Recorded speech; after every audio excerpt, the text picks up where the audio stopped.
1800 hours Pakistan Standard Time. Assalamu alaikum. This is Radio Pakistan. The news read by Daman Zaman. The headlines.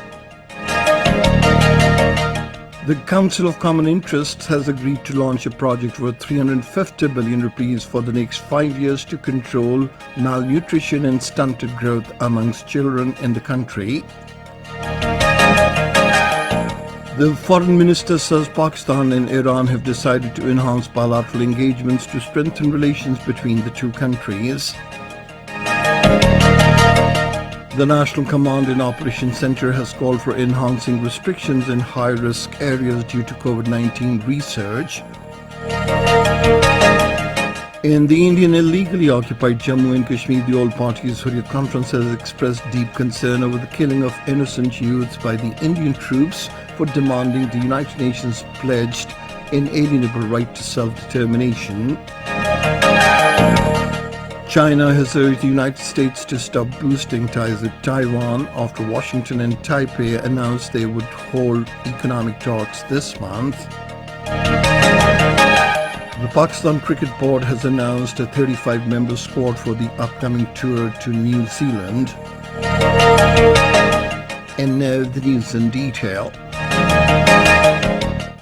The Council of Common Interests has agreed to launch a project worth 350 billion rupees for the next 5 years to control malnutrition and stunted growth among children in the country.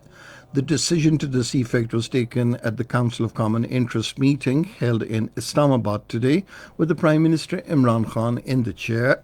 The Chief Ministers of the Punjab, Sindh, Khyber Pakhtunkhwa and Baluchistan also attended the meeting. It was agreed that 50% of the cost, to the tune of around 175 billion rupees, will be provided by the federal government and equal distribution to be made by the provincial governments for 5 years. Tackling malnutrition-induced stunting in Pakistan, the project will target 30% of the total population of the country, with 15 million women of reproductive age group and 3.9 million children under the age of 2 years through malnutrition interventions. Keeping in view the importance of developing a consensus on energy issues of the country, it was decided that the next meeting of the Council of the Common Interest will be called in the first month of next year to finalize issues related to costs of electricity, gas and fuel, and also to resolve water-related issues.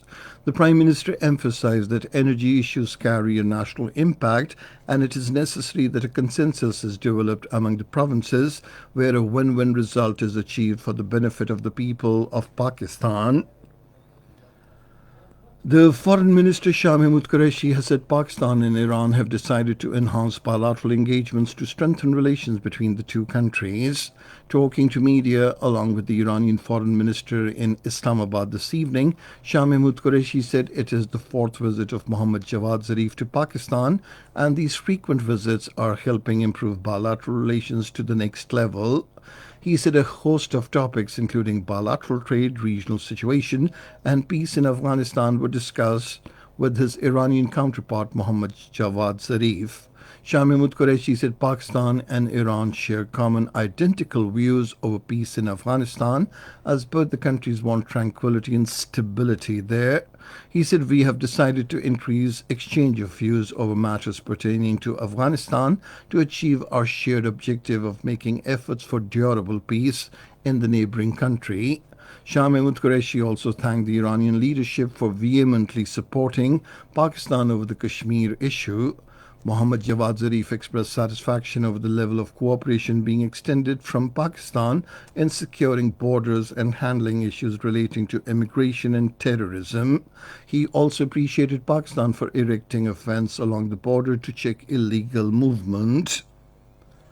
Pakistan and Iran have agreed to make joint efforts for peace and stability in the region, including Afghanistan.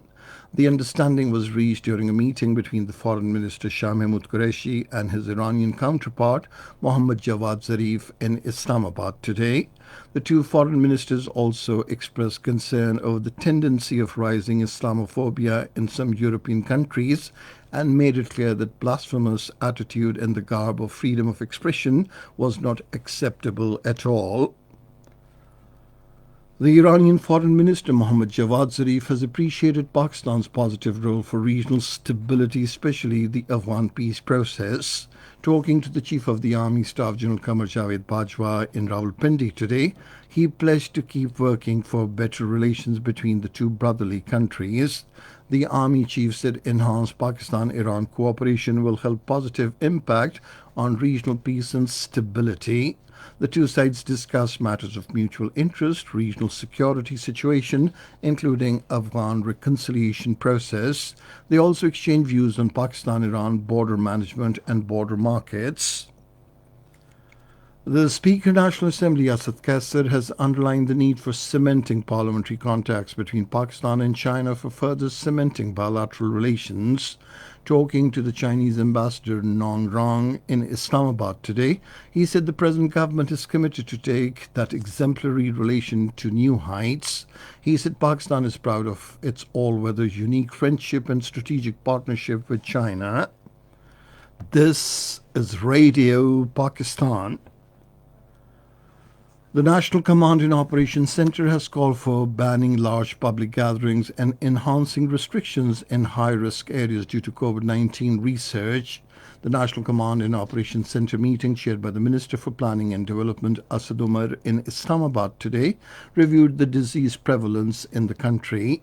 The forum suggested certain urgent measures to check the spread of the pandemic.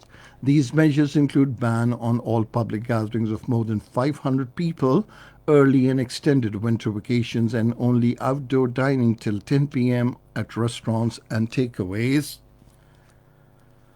In the Indian illegally occupied Jammu and Kashmir, the All Parties Hurriyat Conference expressing deep concern over unrestricted state terrorism says innocent youth are brutally slaughtered by the Indian troops for demanding United Nations pledged inalienable right to self-determination.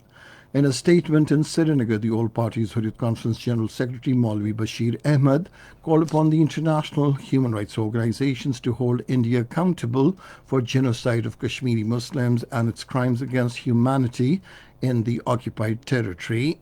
In another statement, the chairman Jammu and Kashmir Muslim Conference, Shabbir Ahmed Dar, criticized the brutal Indian forces for using lethal weapons against Kashmiri youths in the territory. Meanwhile, an analytical report released by the Kashmir Media Service today said media in the Indian illegally occupied Jammu and Kashmir is under serious threat as it is repeatedly targeted and vilified by the Modi-led fascist Indian occupational forces. China has urged the United States to stop boosting ties with Taiwan after Washington and Taipei announced they would hold economic talks this month. Speaking at the daily news briefing in Beijing, Chinese Foreign Ministry spokesman Wang Wenbin said they opposed any official exchanges between Washington and Taipei. Bahrain's Prime Minister Prince Khalifa bin Salman Al Khalifa has died at a hospital in the United States. He was 84. In a tweet today, the Royal Palace said burial ceremony will take place in Bahrain once his body arrives in the country. The President, Dr. Arif Alvi, has expressed deep grief and sorrow over the sad demise of Bahrain's Prime Minister Sheikh Khalifa bin Salman Al Khalifa. In his condolence message, he commiserated with the people of Bahrain and prayed higher status for the departed soul in the heaven. Russia says its Sputnik 5 vaccine is 92% effective at protecting people from COVID-19 virus. In a statement, the head of the Russian Direct Investment Fund, Kirill Dmitriev, said results are based on data from the first 16,000 trial participants to receive both shots of two-dose vaccine. Cricket. The Pakistan Cricket Board has announced a 35-player squad for the upcoming tour of New Zealand. Babar Azam has been confirmed Pakistan's captain in all the formats of the game. His vice captain in the test matches will be Mohammad Rizwan, while Shadab will be the vice captain in T20s. The players will depart on the 23rd of this month. The team will play 3 T20s and 2 test matches during the tour. And finally, the weather.